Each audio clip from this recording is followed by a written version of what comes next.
Hello dear students, welcome back. तो जैसा कि हम लोगों ने इसके पहले बात की थी कि जो चैप्टर्स हम लोग क्लास में थ्योरी पढ़ चुके हैं, जिन चैप्टर्स की, उन चैप्टर के न्यूमेरिकल्स जब तक क्लासेस क्लासेस ऑफ चल रही हैं, उनको हम इस यूट्यूब प्लेटफॉर्म पर सॉल्व करेंगे। तो उसी में हम एक चैप्टर ले रहे हैं, इलेक्ट्रोमैग्नेटिक इंडक्शन। तो जितने भी टोटल क्वेश्चन हैं इस आपको बुकलेट जो मिली हुई है, उसमें हाफ दो पार्ट में करेंगे। कुछ क्वेश्चन फर्स्ट पार्ट में रहेंगे, रिमेनिंग क्वेश्चन जो रहेंगे वो सेकंड पार्ट में रहेंगे। ठीक, जिसमें आसानी से आप कवर कर सकें। ठीक है, इसके बाद हम लोग जो टेस्ट हुआ था इस संडे को, उसको भी इसी तरीके से सॉल्व करेंगे। ठीक है, तो शुरू करते हैं इलेक्ट्रोमैग्नेटिक इंडक्शन का। क्वेश्चन नंबर फर्स्ट लिखा है, फ्लक्स ऑफ 1 मिली बार वेबर, ठीक है, 1 milli weber passed through strip having area 0.0 metre 0.02 metre square.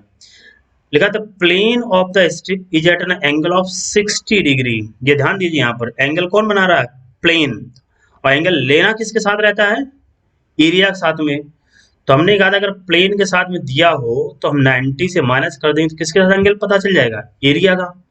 तो यहाँ पहले हम निकालेंगे, देखो एंगल कितना रहेगा, तो 90 में से 60 को माइनस करेंगे, 90 माइनस 60, तो जो एंगल की वैल्यू रहेगी ये हो जाएगी 30 डिग्री। ठीक, मैग्नेटिक जो फ्लक्स दे रखा है वो 1 मिली वेबर दे रखा है। तो ये 5 से डिनोट किया था हम लोगों ने। मिली का मतलब रहता है जाकर के 10⁻³ और यूनिट फ्लक्स की रहती है वेबर। एरिया जो दे रखा है उस स्ट्रिप का, ये 0.02 का मतलब हुआ जाकर के 10⁻² मीटर स्क्वायर। तो क्या पूछ रहा है? था डायरेक्शन ऑफ यूनिफॉर्म, तो वैल्यू ऑफ बी, तो बी की वैल्यू बताइए, बस फॉर्मूला लग दे देंगे। फ्लक्स इज इक्वल टू रहता था बी ए कॉस थीटा। फ्लक्स की वैल्यू है 10⁻³ बी की वैल्यू निकालनी है। एरिया की वैल्यू दे रखी है 2 इंटू 10⁻², और यहाँ पर जो एंगल हो जाएगा cos 30। तो देखो इसको इधर ले आते हैं, तो रहेगा 10⁻³, नीचे आ जाएगा ये 2 इंटू 10⁻²। इधर मैग्नेटिक फील्ड निकालना है। cos 30 की वैल्यू रहती है √3/2, 2 से 2 कैंसिल, ये -2 ऊपर जाएगा तो प्लस का हो जाएगा, जो वैल्यू बचेगी वो बचेगी 10⁻⁻1। इसको ट्रांसफर करेंगे तो √3 आ जाएगा नीचे। ठीक है, तो √3 की वैल्यू नीचे आ गई, तो यहाँ पर ये वैल्यू रहेगी b। तो 1/√3 की वैल्यू हमने याद की थी, क्या वैल्यू होती थी? 0.577। तो 0.577 इंटू क्या जा रहा है? 10⁻⁻1। तो बस सिंपलीफाई एक प्लेस का और डेसिमल लगा दीजिए, 0.058 टेस्ला, ये यूनिट आ गई। तो सेकंड ऑप्शन करेक्ट हो गया। सिंपल सा है, बस इस बात को ध्यान देना था कि प्लेन जो एंगल बना रहा है हमें निकालना किसके साथ में है? एरिया के साथ में, तो वो 90 डिग्री हो जाएगा। ठीक है, आगे बढ़ते हैं। लिख रखा है small loop of area cross section 10⁻⁴ metre square. तो एरिया की वैल्यू हो गई 10⁻⁴ metre square. Line concentrically and coplanar inside a bigger loop. ठीक है, एक बड़ा जो लूप है उसके अंदर है, तो ये कोई बड़ा लूप होगा, इसके अंदर ये छोटा लूप है। बिगर लूप की रेडियस दे रखी है, तो आर लिख दे रहे हैं 0.628 मीटर। तो इसको ऐसे लिख लेते हैं, कैलकुलेशन में हम थोड़ा हेल्प मिल जाती है। 628 इंटू 10⁻³ मीटर, ये रेडियस लिख रखी है। लिखा current of 10 ampere is pass in the bigger loop. ठीक है, इस जो बिगर लूप है इसमें करंट की मान ली पास कराया जा रहा है 10 एम्पियर। आई की वैल्यू दे रखी है 10 ampere. The smaller loop is rotated about A diameter. इसके अंदर ये जो है, ये स्मॉलर लूप अपने डायमीटर के क्रॉस ऐसे रोटेट कर रहा है अंदर का, with angular velocity omega. The magnetic flux linked with the smaller loop. तो मैग्नेटिक फ्लक्स बताइए। तो देखिए यहाँ पर हम लोगों ने फ्लक्स की वैल्यू अगर रोटेट कर देता था तो ये पड़ा था बी ए कॉस थीटा होता, रोटेशन में थीटा रख देते वैल्यू ओमेगा टी, तो आ जाता था कॉस ओमेगा टी। अब एरिया तो पता रखा है जो इसके अंदर रखा है, लेकिन हमें मैग्नेटिक फील्ड इसका किसका निकालना रहेगा, ये जो सर्कुलर लूप है बाहर की तरफ बड़ा वाला। देखिए क्या जाएगा, सर्कुलर लूप का हम लोग निकालना जानते हैं म्यू नॉट अपॉन 4 पाई, एंगल बनाएगा टोटल तो आ जाएगा 2 पाई रेडियस, और इधर आ जाएगी करंट की वैल्यू। तो इसको सिंप्लीफाई करते हैं, म्यू नॉट अपॉन 4 पाई की वैल्यू होती है 10⁻⁷, ठीक है, 2 पाई की वैल्यू आ जाएगी 3.14, अपॉन रेडियस की वैल्यू लिख रखी है 628 इंटू 10⁻⁻3, और जो करंट की वैल्यू है वो है 10। इसे सॉल्व करते हैं। देखिए यहाँ से इसको हटाते हैं, इसको हटाएंगे तो ये वैल्यू हो जाएगी 10⁻⁻2, ये 628 कैंसिल, -3 है ऊपर जाएगा प्लस का 3, प्लस का 3 है 1 कितना हो गया प्लस का 4, प्लस का 4 माइनस का 2 कितना बचा प्लस का 2, और 10⁻⁷ और इंटू 10⁻2, ये जो वैल्यू बचेगी जा करके -7 प्लस का 2 कितना बचेगा माइनस का 5। ये किसकी वैल्यू आ गई, ये वैल्यू हो जाएगी मैग्नेटिक फील्ड की, ठीक है। तो आगे बढ़ते हैं, अब इसको फ्लक्स निकालना है हम लोगों को। तो फ्लक्स इज इक्वल टू हो जा रहा है बी ए कॉस ओमेगा टी। तो मैग्नेटिक फील्ड की वैल्यू निकाली हम लोगों ने 10⁻⁵, एरिया की वैल्यू लिख रखी है 10⁻⁴, और यहाँ पर ये लग देंगे हम लोग कॉस ओमेगा टी। तो देखो फ्लक्स इज इक्वल टू कितना हो गया 10⁻⁹ कॉस ओमेगा टी। ऑप्शन कौन सा आया, फोर्थ। स्टेप बाय स्टेप आराम से चलते जाइए, आपको पता चल जाएगा हमें क्या क्या करना है और कौन सा फॉर्मूला यूज होगा। आराम से एक बार अपनी तरफ से फिर से सॉल्व करके देखना, कोई प्रॉब्लम हो तो आप बेहिचक पूछना।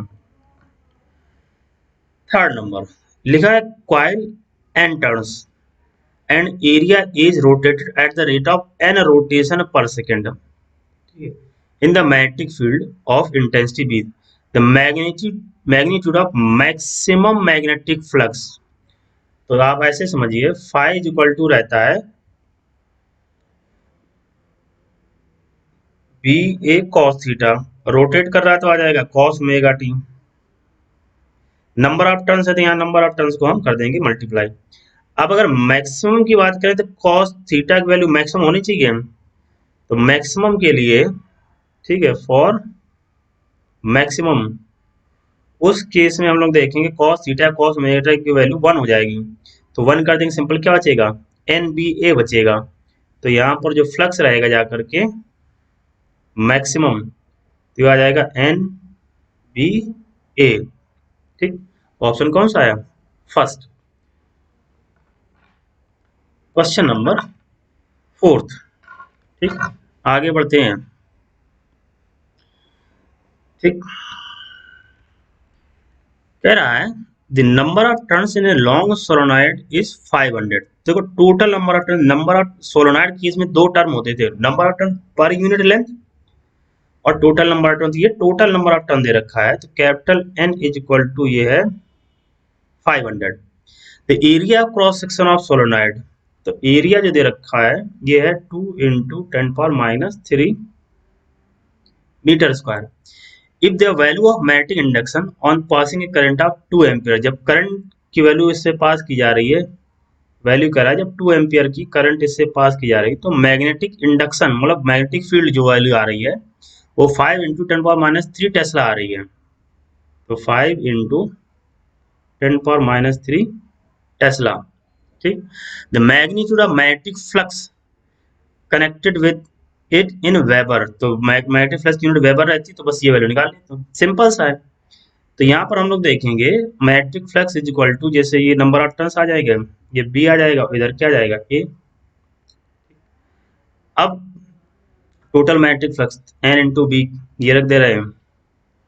अब मैग्नेटिक फील्ड की हम बात करेंगे, मैग्नेटिक फील्ड सोलोनॉइड को जो रहता है जा करके, हालांकि उसने दे ही रखा है तो इसलिए इस मैग्नेटिक फील्ड की वैल्यू फिर से हम ड्राइव करने की जरूरत नहीं है, ठीक है। मैग्नेटिक फील्ड की वैल्यू लिख रखी है,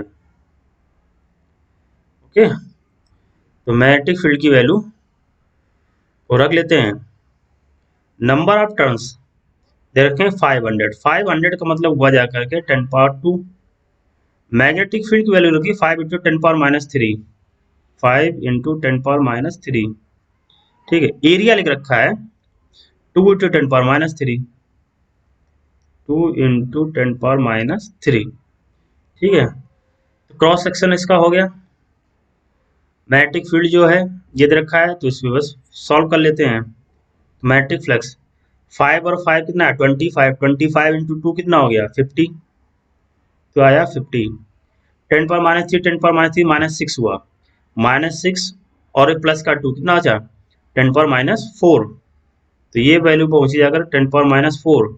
और इसे सिंप्लीफाई करो तो 5 इंटू 10⁻³ देखो -4 और ये प्लस का 110 जो रहेगा, तो 5 into 10⁻³ weber, option first. Okay, fifth number लिखा इंस्टेंटेनियस मतलब किसी पर्टिकुलर टाइम पर flux associated with the close circuit of 10 ohm resistance ठीक है। तो जो यहाँ लिख लिया रेजिस्टेंस की वैल्यू लिख रखी है 10 ohm is indicated by the following reaction. जो फ्लक्स इंस्टेंटेनियस फ्लक्स है उसकी ये इक्वेशन लिख रखी है ठीक है। तो हम लोग लिख देते हैं फाई इज इक्वल टू है 6t² -5t + 1 then the value in amperes of the induced current at t is equal to 0.25 second. अब देखो कैलकुलेशन हिसाब से 0.25 को हम क्या लिख सकते हैं 1/4 सेकेंड लिख सकते हैं ना, ये है टाइम। तो देखो करंट की वैल्यू अगर निकालनी होती है हमें, तो करंट इज इक्वल टू जो इसका इंड्यूस्ड ईएमएफ है अपन क्या कर देंगे आर। इंड्यूस्ड ईएमएफ कैसे निकालते थे हम लोग, तो ये पढ़ा था Faraday law of electromagnetism d∅/dt। तो इसको डिफरेंशिएट कर दीजिए d/dt, फाई की वैल्यू रखते हैं तो ये लग रखा है 6t² -5t + 1। तो इंड्यूस ईएमएफ की वैल्यू हो गई है 12t -5।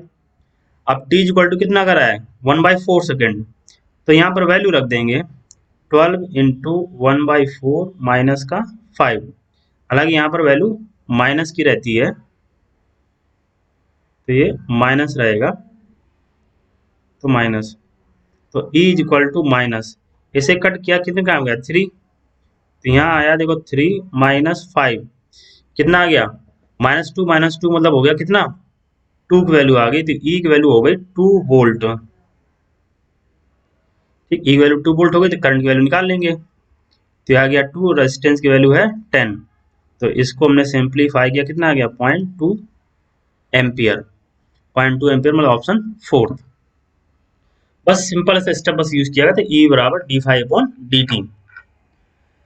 नेक्स्ट लिखा cylindrical bar magnet is lying along the axis of a circular coil ठीक है। तो ये मान लीजिए सर्कुलर कॉइल है, इसकी ये एक्सिस है, तो एक बार मैग्नेट इसकी एक्सिस के अलोंग रखा गया है।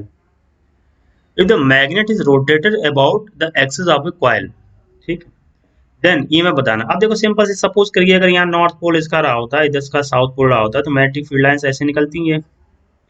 अब इसको अगर हम अपनी एक्सिस पर ही रोटेट कराएं, क्या इससे में पास होने वाली मैग्नेटिक फील्ड लाइंस की जो संख्या है उसमें कोई चेंज आएगा, परिवर्तन आएगा? नहीं आएगा। परिवर्तन तो तब आएगा ये तो देखो मैग्नेट इसके पास जाए या इससे दूर जाए, ये कॉइल मूव करे इसके पास आए या इससे दूर जाए। तो जब अपनी ही एक्सिस पर रोटेट कर रहा है तो इससे पास होने वाली मैग्नेटिक फील्ड लाइंस की संख्या में कोई परिवर्तन नहीं आएगा, कोई चेंज नहीं आएगा। जब मैग्नेटिक फ्लक्स में कोई चेंज नहीं होगा तो ना तो कोई इंड्यूस्ड ईएमएफ आएगा ना तो कोई इंड्यूस्ड करंट आएगा। तो no current will be induced in the coil, ये हो जाएगा।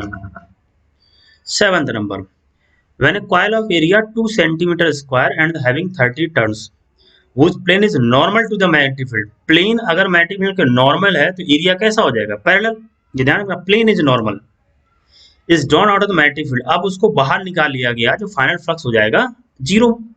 The charge of 1.5 × 10⁻⁴ coulomb flows in the circuit, इतनी चार्ज की वैल्यू आ रही है। If its resistance is 40 ohm then the magnetic flux density in tesla, magnetic flux density मतलब हो गया मैग्नेटिक फील्ड इंटेंसिटी तो देखिए इंड्यूस चार्ज जो फॉर्मूला हम लोग देखते थे, ये आता था डेल्टा फाई अपॉन आर। तो यहाँ पर हम लोग बात करें डेल्टा फाई इक्वल टू हो जाएगा क्यू इंटू आर। अब बाद वाला फ्लक्स तो हो जाएगा जीरो, तो केवल इनिशियल बचेगा, तो फाई इक्वल टू हो जाएगा क्यू इंटू आर। और फ्लक्स इज इक्वल टू रहता है B into A, number of turns है तो हो जाएगा एन बी ए, बराबर रहेगा क्यू इंटू आर। निकालना क्या हम लोगों को, मैग्नेटिक फील्ड है, तो charge into resistance upon N into ए।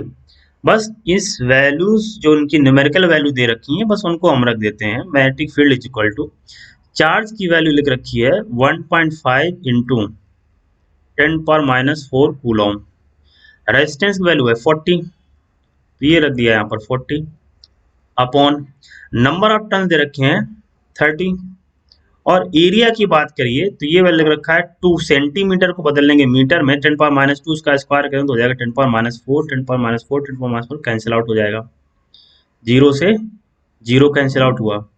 इसको कट करेंगे तो आएगा 0.5, तो 0.5 इंटू 4 करेंगे 20, एक बार दशमलव लगा देंगे कितना आ जाएगा 2, ठीक है, और ये 2 बच रहा है, ठीक है, इसको भी कट कर देंगे यहाँ से तभी ये वैल्यू हो जा रही है। तो 0.5 इंटू 2 करेंगे तो 0.5 इंटू 2 जो वैल्यू हो जाएगी वो हो जाएगी 1। तो थर्ड,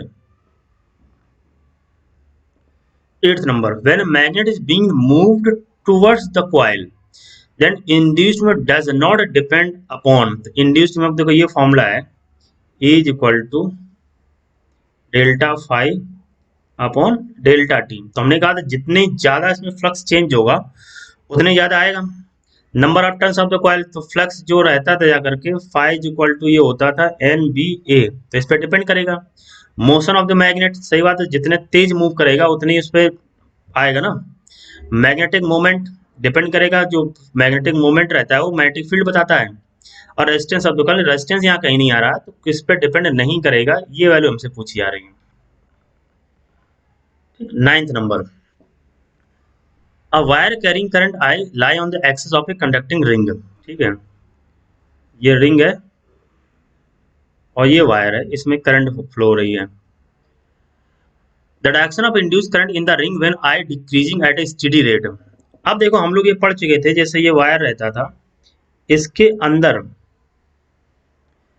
ठीक, इसमें करंट फ्लो हो रही थी, जो मैग्नेटिक फील्ड की वैल्यू रहती थी वो इसी ऐसे सर्कुलर इसमें आती थी। अब जो रिंग रखी है वो भी इसी प्लेन में रखी है, तो मैग्नेटिक फील्ड लाइंस कैसी रही, उसी प्लेन में हुई। जब मैग्नेटिक फील्ड लाइंस उसी प्लेन में हुई जाकर तो एरिया कितना बना 90 डिग्री, एरिया 90 डिग्री, तो फ्लक्स हो गया जीरो।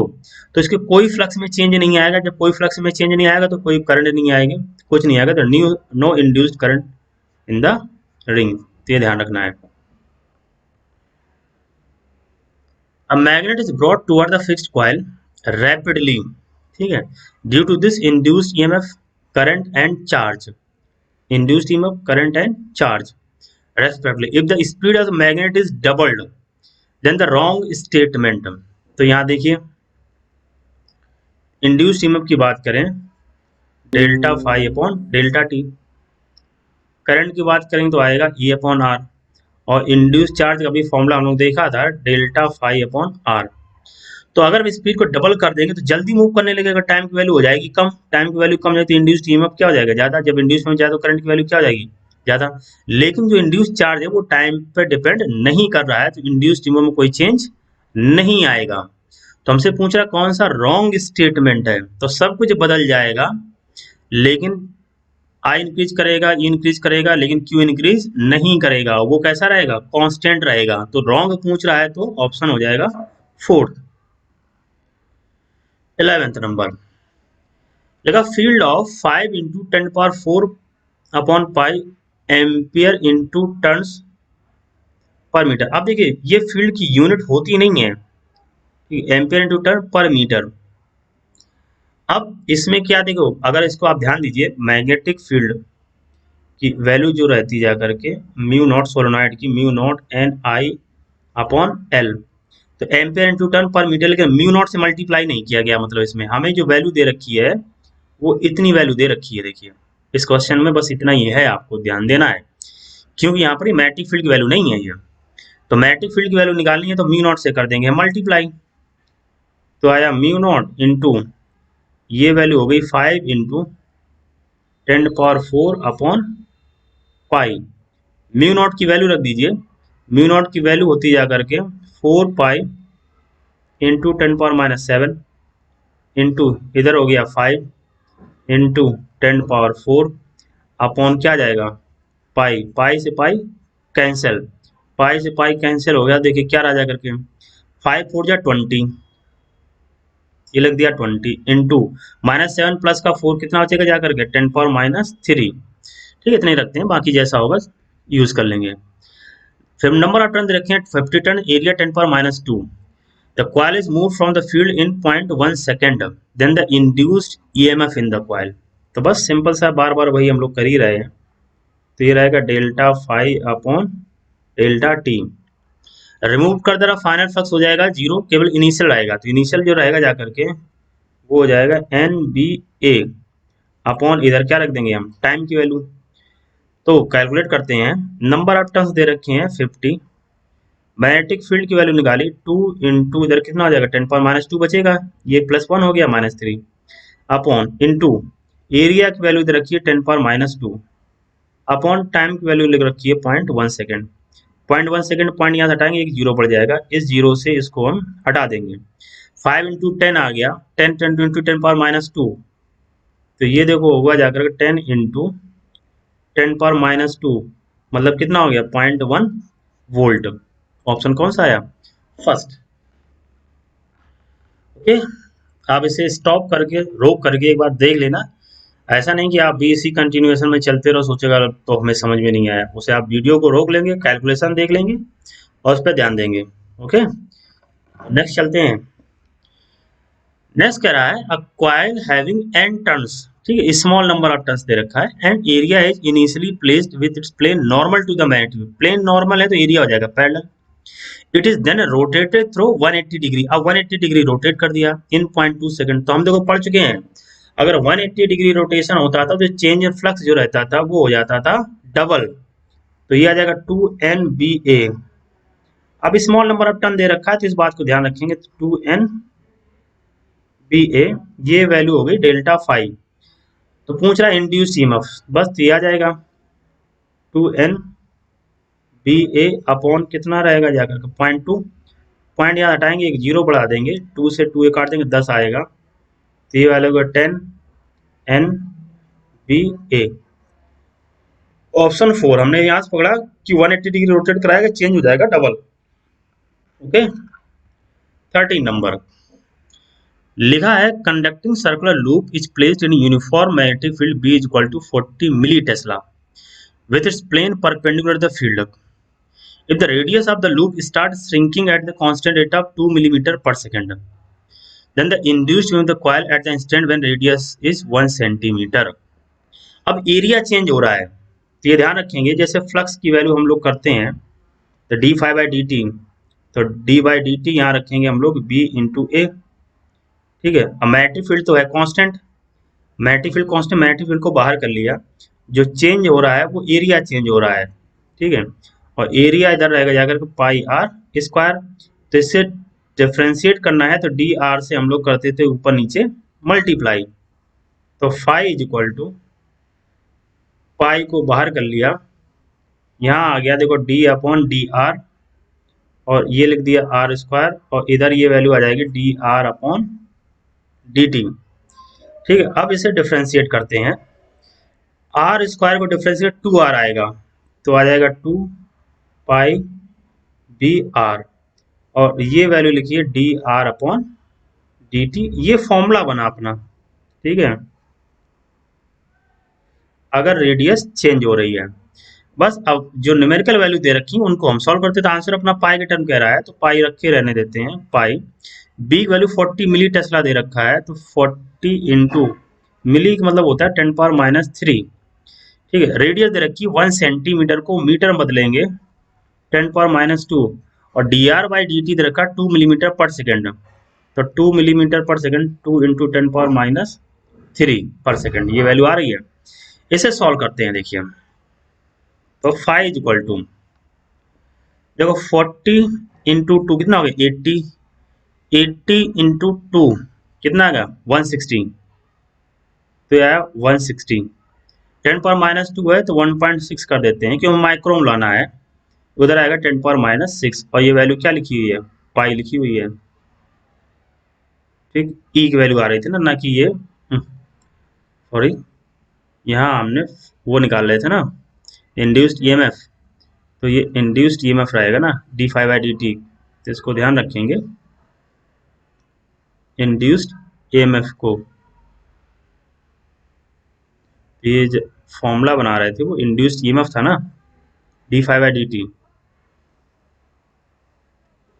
तो बस इसको देखिए कितना आ गया 1.6 पाई 10⁻6 मतलब हो गया माइक्रो, और यूनिट रहती है इसकी वोल्ट, तो ये आंसर हो गया फोर्थ। वैसे एक क्लास में हम लोगों ने देखा था इसको। ठीक है, नेक्स्ट बढ़ते हैं क्वेश्चन नंबर 14। ठीक है, कह रहा है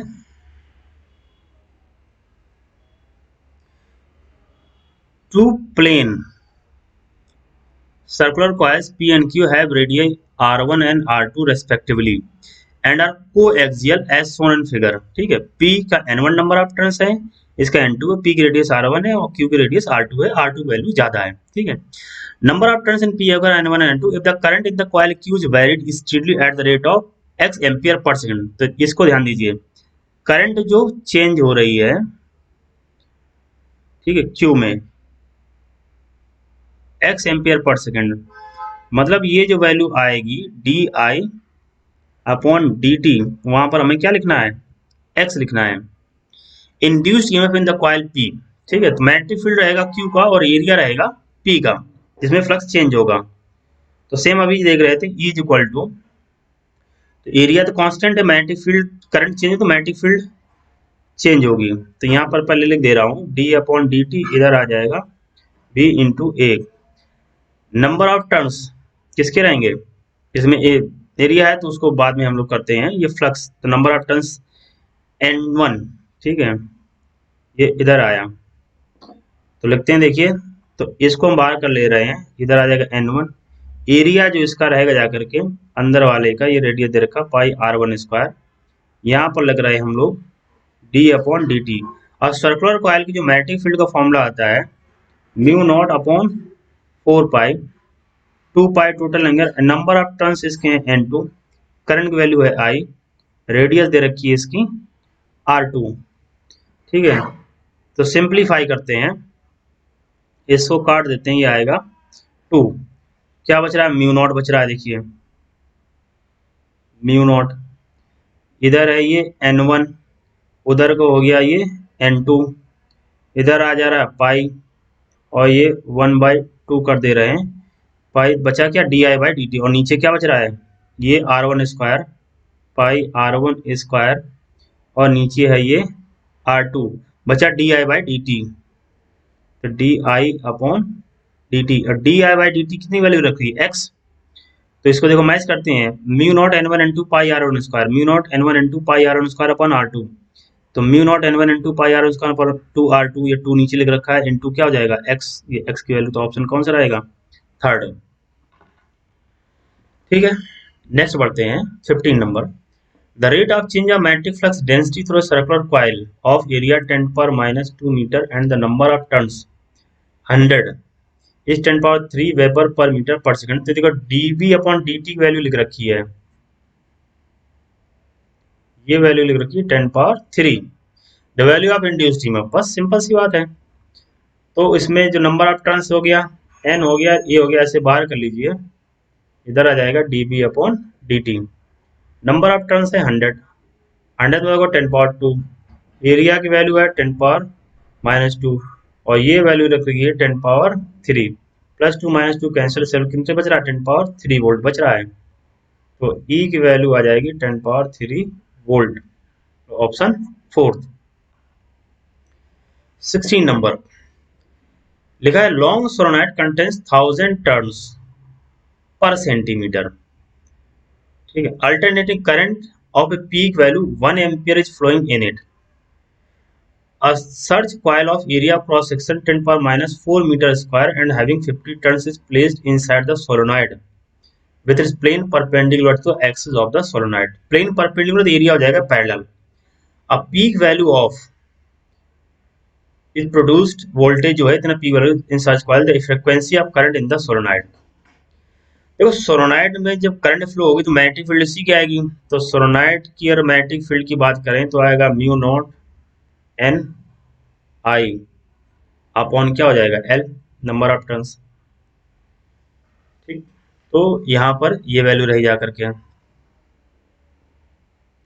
अल्टरनेटिंग करंट फ्लो हो रही है तो आपको इस कंडीशन हम लोग पढ़ चुके हैं। अल्टरनेटिंग करंट की वजह आती है I naught sine omega T. तो लिखेंगे यहां पर magnetic field mu naught number of turns N upon L, यहां आ जाएगा I naught sine omega T. ठीक है, तो ये रहा जा करके। अब निकालेंगे हम लोग फ्लक्स।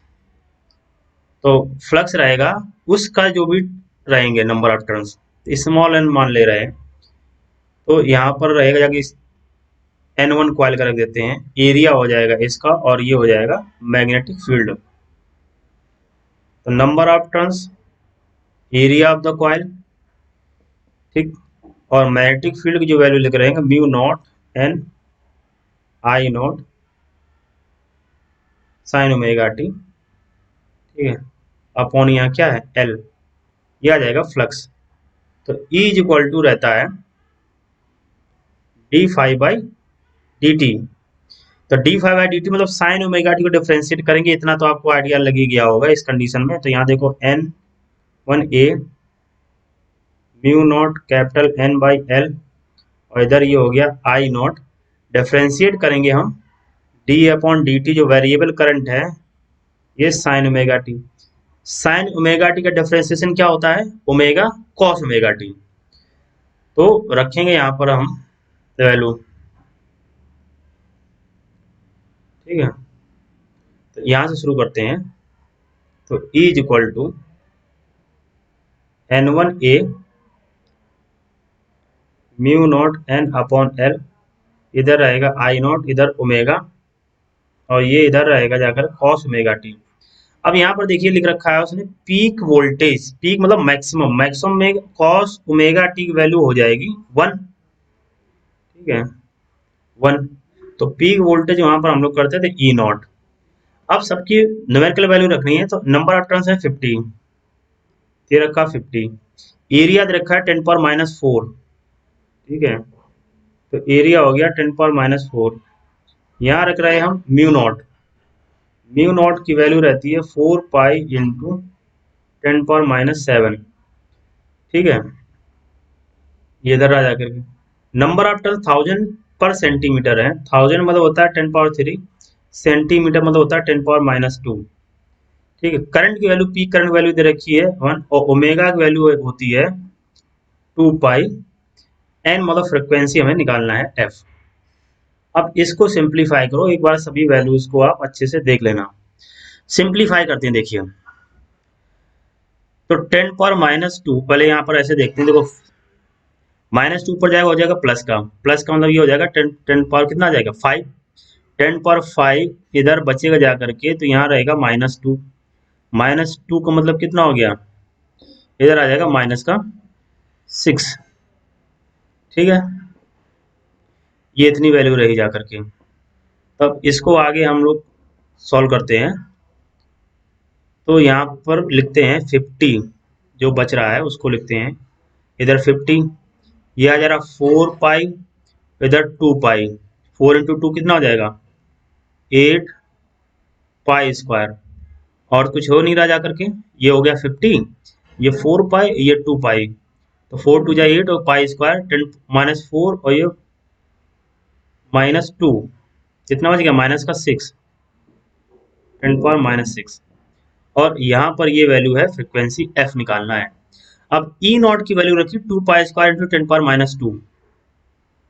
तो ई नॉट की वैल्यू लिखते हैं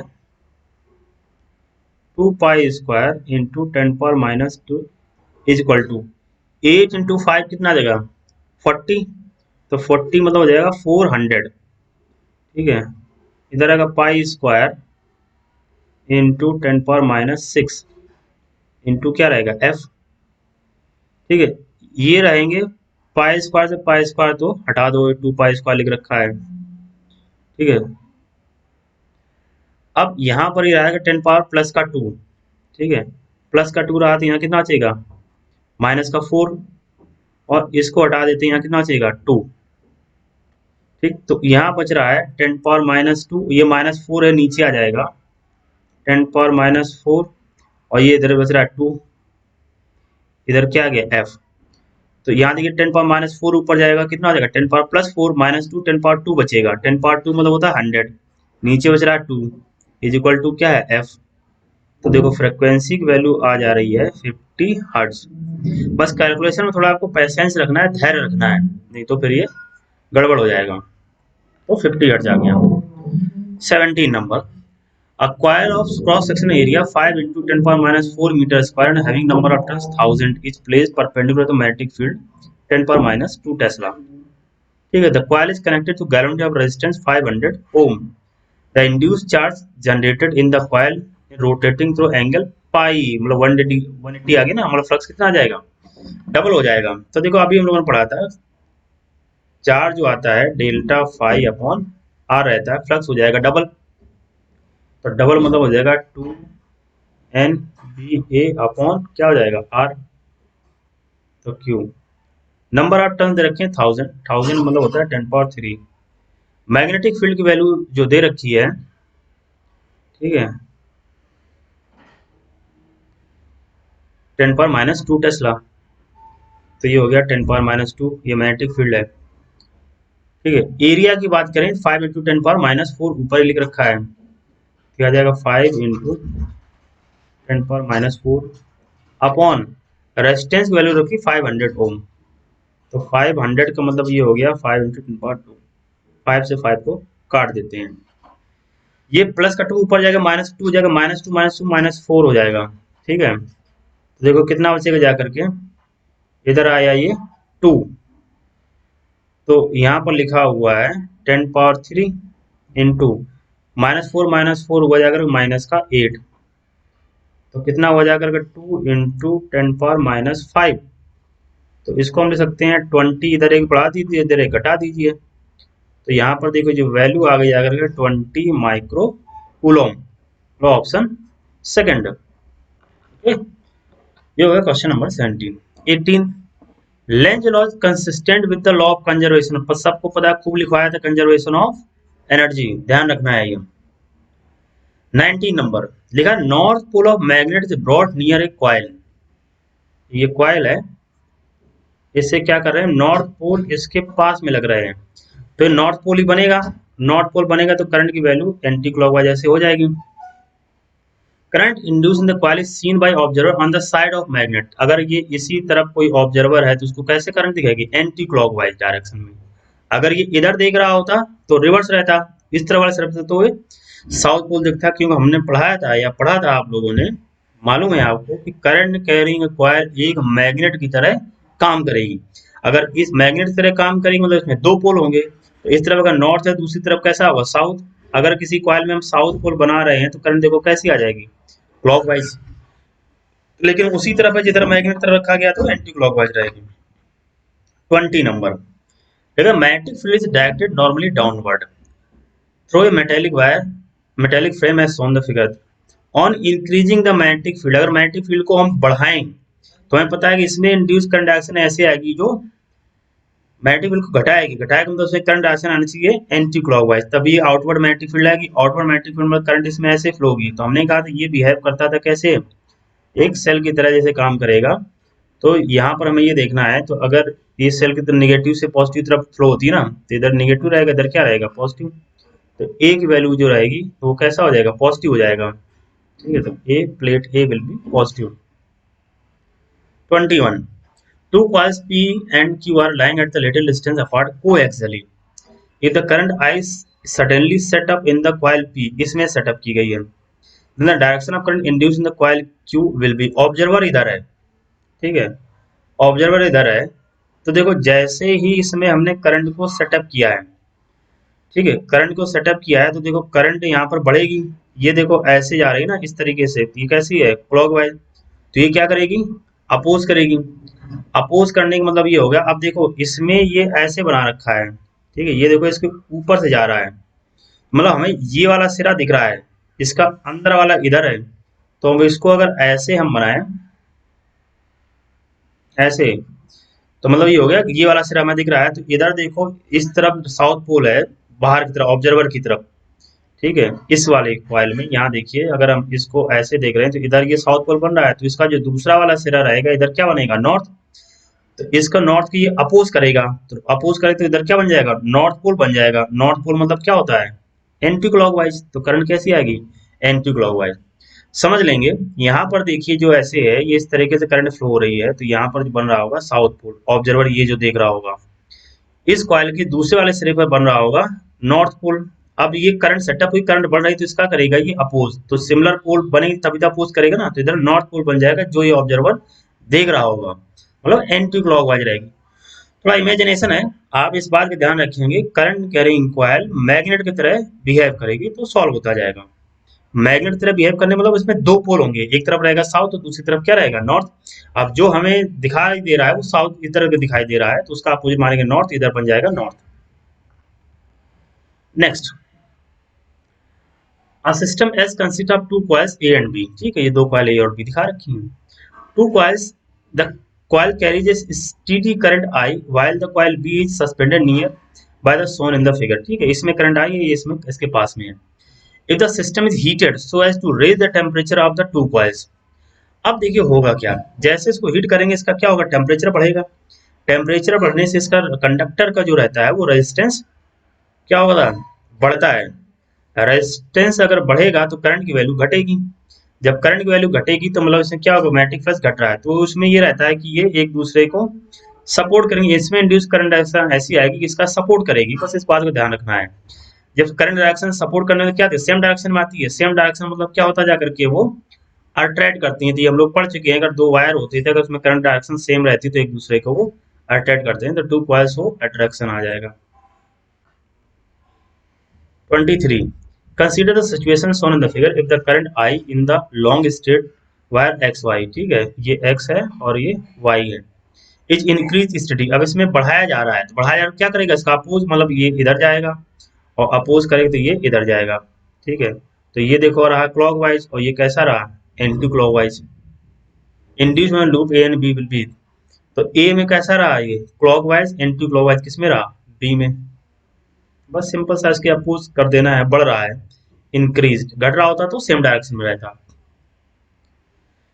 ठीक 24, a conducting ring is placed around the core of an electromagnet as shown in the figure when key is pressed। अब देखो जैसे इस की को हम प्रेस करेंगे वैसे इसमें क्या होगी करंट सेटअप होगी, करंट सेटअप मतलब क्या होगी अचानक से जो करंट जब बढ़ेगी तो मैग्नेटिक फ्लक्स बढ़ेगा, मैग्नेटिक फ्लक्स बढ़ेगा तो इसमें क्या आएगा इंड्यूस्ड ईएमएफ, तो इस रिंग में भी इंड्यूस्ड ईएमएफ आएगा, तो ये करेगा इसको अपोज, क्योंकि बढ़ रहा होगा तो बढ़ने का अपोज करेगा ना, तो बढ़ने के बाद जैसा पोल इधर बन रहा होगा वैसे ही पोल इधर बनेगा, सिमिलर पोल बनते हैं अपोज करने में, तो क्या करता है रिपेल, रिपल पर रिंग निकल जाएगी बाहर, तो क्या jumps out of the core, तो उससे बाहर निकल जाएगी। अगर ये घट रही होती ऑफ किया जाता है अगर इसको स्विच को, तो घटता घटते मतलब क्या होता है ये सपोर्ट करता, सपोर्ट का मतलब अट्रैक्ट करता, अट्रैक्ट का मतलब फिर ये वही बने रहता है या इसके अंदर तरफ मूव कर जाता। 25, a copper ring having a cut such as not to form a complete loop, ध्यान दीजिए कट है उसमें एक कंप्लीट लूप नहीं बन रहा था, अगर ध्यान दिया हमने क्लास में बताया था, अगर तो उसमें क्या होता था पढ़ लेते हैं, held horizontally in the bar magnet is dropped through the ring with its length along the axis of the ring, the acceleration of the falling magnet, तो हमने कहा था ये जिसमें जा रहा है तो इंड्यूस ईएमएफ तो आएगा लेकिन इंड्यूस करंट नहीं आएगी, इंड्यूस करंट नहीं आएगी तो कोई इसमें पोल डेवलप नहीं होगा, तो कोई अट्रैक्शन और रिपल्सन नहीं होगा, तो फ्री फॉल मोशन रहेगा, तो ग्रेविटेशनल एक्सेलरेशन से नीचे गिरेगा। 26, the north polar magnet is brought away from coil, ठीक है, अब ये देखो ऐसे बना रखी है ये इस तरीके से, अगर मान लीजिए ये ऐसे किया होता, ठीक है, तो ऐसे करना तो अंदर रहता जाकर के ये, ठीक है, तो ये इस तरीके से ऐसे दे रखा है, then the direction of induce current, अब ये इधर देख रहा है तो नॉर्थ पोल इधर जा रहा है, तो नॉर्थ पोल इधर जो बनेगा जाकर के वो साउथ बनेगा जाकर के, और इसके अपोजिट इधर क्या बन जाएगा नॉर्थ, तो जो इसको दिखाई देगा वो कैसी डायरेक्शन दिखाई देगी एंटी क्लॉकवाइज डायरेक्शन दिखाई देगी, क्योंकि इसकी इस डायरेक्शन में ना, तो ये मैग्नेट तरफ ये पर इधर अट्रैक्ट करेगा साउथ, तो इसका अपोजिट क्या बनेगा, नॉर्थ, एंटी क्लॉकवाइज डायरेक्शन आ जाएगी। 27, A metallic is placed in a variable magnetic field which is increasing, magnetic field बढ़ रही है from 0 to maximum. Induced current flows in the direction as shown in the figure. The direction of magnetic field will be, अब देखो, अगर देखो हम इसको ऊपर तक करंट ऐसे माने तो यहाँ हम लोग देखते थे इधर ऐसे कैसे आगे क्रॉस, इधर ऐसा डॉट आया था, तो ये इस तरीके से ऐसे रहता था करके, ठीक। अब इसमें जो क्या है कि इस तरह का ऐसे दे रखा है, तो अगर ये बढ़ रही होती तो एंटी क्लॉज इसका मतलब क्या हो रही है, घट रही हो जाकर के ना, तो इसमें इसने बढ़ाया है। Variable magnetic field increasing from 0 to maximum, induced current flow in the direction as shown in the figure, the direction of magnetic field, induced current ये इधर दे रखी है, तो इसके अपोजिट रखना है, तो कैसे प्लेन के परपेंडिकुलर आ जाएगा, और कैसे रहेगा, outward, normal to paper outward. 28, square loop PQRS, PQRS ये लिख रहा है carried away from the current carrying long straight conducting wire CD। अब जो हो रहा होगा उसका अपोज करिए, दूर जा रहा है इसको पास लाना चाहिए, पास लाना चाहिए तो सेम डायरेक्शन में करंट फ्लो होगी, तभी तो अट्रैक्ट करेगा ये। तो देखो कैसा आ गया, ये क्लॉकवाइज करंट इसमें फ्लो हो रही है, तो सेकंड आ गया। 29, a thin sheet of conductor when allowed to oscillate in magnetic field normal to the sheet then the motion is damp हो जाता, किसकी वजह से, एडी करंट लिखा था हम लोगों ने ये। 30, P and Q are two circular thin coils of same radius and subjected to the same rate of change of flux. If the coil P is made up of copper and Q is made up of iron, तो obviously copper है तो इसकी conductivity ज्यादा है, इसकी conductivity कम है, तो flux तो चेंज सेम आएगा, लेकिन इसमें हम देखेंगे जब इसका कंडक्टिविटी ज्यादा, करंट इसमें ज्यादा आएगी, इसमें करंट की वैल्यू कम आएगी। तो बस ध्यान रखेंगे, induce current in P and Q are the same, induce current are the same, तो लिखा है, देखते हैं, EMF induced in the two coils is same, the induced current in P is more than the Q, तो ये ध्यान रखना है, जो कंडक्टिविटी जिसकी ज्यादा है उसमें ज्यादा करंट आएगी। 31, a wire of length 4 metre placed normal to the magnetic field, magnetic field कितना I और J में है, तो वायर किस में हो जाएगा, K में, वेक्टर फॉर्म में लिख रखा है, तो उसको उसी तरह से हम लिखते हैं, तो लेंथ ये इधर पहुंची जाकर के 4K। मैग्नेटिक फील्ड को लिख लेते हैं, मैग्नेटिक फील्ड लिख रखी है 2I plus 4J, moving with velocity, तो वेलोसिटी जो लिख रखी है ये है 4I plus 6J plus 8K। Then EMF induced across, तो हम लोगों ने पढ़ा था इस केस में, अगर हम देखें EMF एक स्केलर क्वांटिटी है, तो स्केलर ट्रिपल प्रोडक्ट होता है वेक्टर L डॉट, ये इधर आएगा V क्रॉस B, तो L की वैल्यू लिख रखी है 4K, ठीक है। वेलोसिटी की वैल्यू लिखते हैं, ये लिख रखा है 4I plus 6J plus 8K, ये है वेलोसिटी, और क्रॉस प्रोडक्ट करना है हमें किसके साथ में, मैग्नेटिक फील्ड के साथ में, तो मैग्नेटिक फील्ड है 2I प्लस 4J। अब ये जरा ध्यान रखिए, ये हम लोग देखते थे, ये रहता था I, ये रहता था J और ये रहता था K, तो अगर एंटी क्लॉकवाइज चलते थे तो पॉजिटिव होता था, ठीक है, बस इतना ध्यान रखेंगे, बाकी तो कोई बात नहीं है। I का एक साथ हो जाएगा 0, फिर I का J के साथ करेंगे, I क्रॉस J करेंगे तो क्या आएगा, प्लस K, तो 4 और 4 कितना आ जाएगा, 16, इधर आएगा 16K, ठीक है, यहाँ डॉट प्रोडक्ट करना है। अब हो गया ये, अब J का I के साथ करेंगे तो J क्रॉस क्या आएगा, I, तो वैसे देखो डॉट प्रोडक्ट सिमिलर की वैल्यू 1 रहती है, ठीक है, तो यहाँ J क्रॉस I किया, तो J क्रॉस I, तो J क्रॉस I ये इधर आया तो नेगेटिव में आ जाएगा, तो 6 2 12 K, ये आ गया। अब J क्रॉस J 0 हो जाएगा, अब K का करेंगे, अब K का किसी के साथ करिए, I के साथ करेंगे तो J आएगा, J के साथ करेंगे तो आएगा, तो डॉट प्रोडक्ट परपेंडिकुलर तो हो जाता है 0, तो इधर लिखने का कोई मतलब नहीं है, कैलकुलेशन बढ़ाने से फायदा नहीं, क्योंकि हमें सिमिलर डॉट प्रोडक्ट लाना है ना। तो देखो 4K है, इधर कितना है 16 और 12 कितना बचा 4, तो 4K इंटू 4K कितना आ जाएगा 16, तो वैल्यू अपनी कितनी हो जाएगी 16 वोल्ट, तो सिमिलर डॉट प्रोडक्ट लाना मतलब K की वैल्यू लानी है, तो जे और आई का कर देंगे, बाकी करने से कोई मतलब नहीं है हमें, तो 16 वोल्ट आंसर हो जाएगा। 32, a rectangular loop of resistance R and side L and X is pulled out of the uniform magnetic field B with a steady velocity V. The necessary force F required to maintain uniform velocity, तो derive किया था B square L square V by R, just formula है। 33, a small conducting rod of length lambda move with uniform velocity V and uniform magnetic field as shown in the figure. Then the end X of the rod become positively charged. अब देखिए इसमें थोड़ा आपको वही formula लगाना पड़ेगा, तो इसको जैसे ऐसे बनाते हैं, इसके अंदर रहेंगे जाकर के फ्री इलेक्ट्रॉन्स, ये है, ये ऐसे मूव कर रहे हैं, तो देखो जो फोर्स निकालते थे ये रहता था Q of V cross B, velocity जा रही है x एक्सिस मतलब I कैप, मैग्नेटिक फील्ड नीचे की तरफ है तो ये हो गया माइनस का K कैप। तो बस अभी जैसे बनाया था ये I, ये है J और ये है K, तो I क्रॉस K करें हम, ठीक है, I क्रॉस K करेंगे तो क्या आ जाएगा माइनस J, लेकिन माइनस साइन पहले लगा तो क्या आ जाएगा माइनस होगा प्लस J, तो ये जो आता है पॉजिटिव चार्ज पे आता है, लेकिन है क्या यहाँ पर निगेटिव, तो निगेटिव लगेगा नीचे की तरफ, ये इसका मतलब ये आ जाएगा नीचे की तरफ, ऊपर ऊपर कैसा हो जाएगा पॉजिटिव, तो जो y वाला सिरा होगा वो हो जाएगा पॉजिटिव चार्ज, तो y and the rod become positive charge, second हो जाएगा। 34, a conductor ABOCD move along the bisector with velocity 1 meter per second, velocity 1 meter per second दे रखी है, perpendicular magnetic field 1 दे रखा है as shown in the figure, four side की जो length है 1 metre दे रखी है, then the induced EMF between point A and D, तो अभी जैसे बात की थी तो ये वैल्यू रहती है जाकर के वेक्टर L या V क्रॉस B,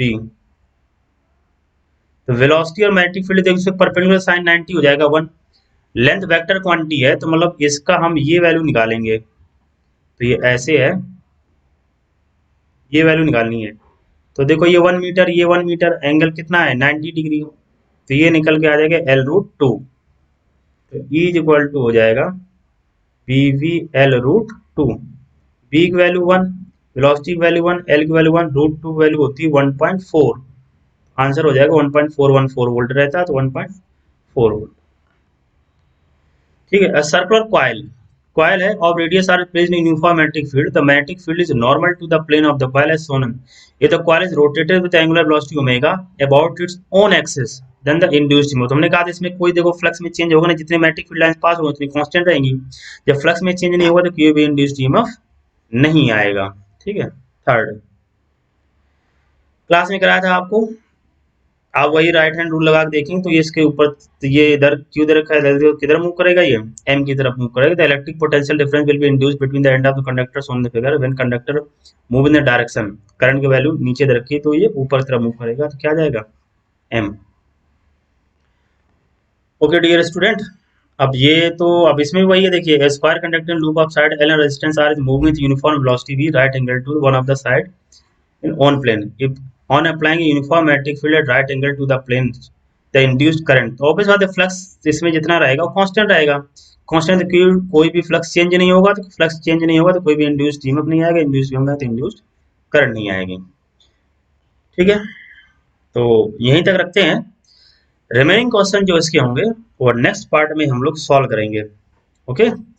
तो आप इतने क्वेश्चन है मेरे ख्याल से शायद 78 क्वेश्चन दे रखे हैं, तो 78 क्वेश्चन में ये हो गए, बचे हुए जो क्वेश्चन रहेंगे वो हम नेक्स्ट वीडियो में सॉल्व करेंगे, और नेक्स्ट वीडियो में ही हम लोग जो इस संडे को टेस्ट पेपर हुआ था उसको भी हम कवर, एक वीडियो सेपरेट उसका बनाएंगे हम, तो मतलब नेक्स्ट डे आपको मिलेगा, ठीक है।